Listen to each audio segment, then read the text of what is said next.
Sikat na content creator, binansagan lamok at wala pa raw itsura. Aba wag ka, diyan siya nakilala. Nakilala siya sa kanyang simpleng pagpapatawa at malabangkay na itsura. One time pa nga ay nag-audition siya sa isang sikat na TV show na PGT o Pilipinas Got Talent.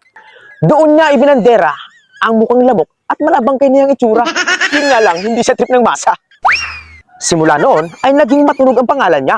At dahil din doon, gumawa na rin siya ng pangalan sa social media. Sino bang namang hindi makakakilala dyan, di ba? Malamang kilalang-kilala na siya. Sa ngayon, kilalang-kilala natin siya bilang si Wamos Cruz. Yung sinasabi nilang lamok at mukhang bangkay noon, nako, wag ka. Mukhang vampira na ngayon. Mukhang baby na pala ngayon.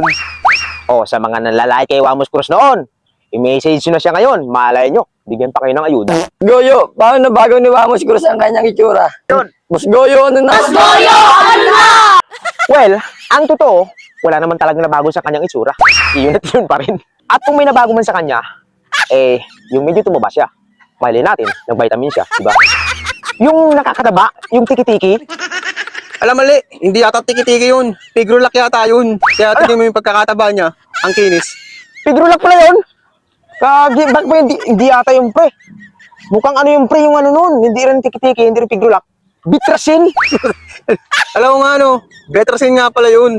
Kaya pala yung pagkakataba niya, Oo, di ba? makinis. Bitrasin yun. Kaya tinan mo yung ano nila, di ba? Ang kinis, tapos yung simpleng bilog niya, hindi mo mahalatang galing siya sa yung itsura niya dati na sinasabi ng mga tao, mukhang lamok, mukhang bangkay. Bitrasin yun.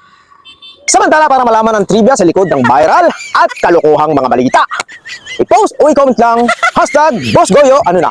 Laging tandaan, si Boss Goyo lang ang may alam. At ako si Boss Goyo, sagot ko kayo, 13 oras.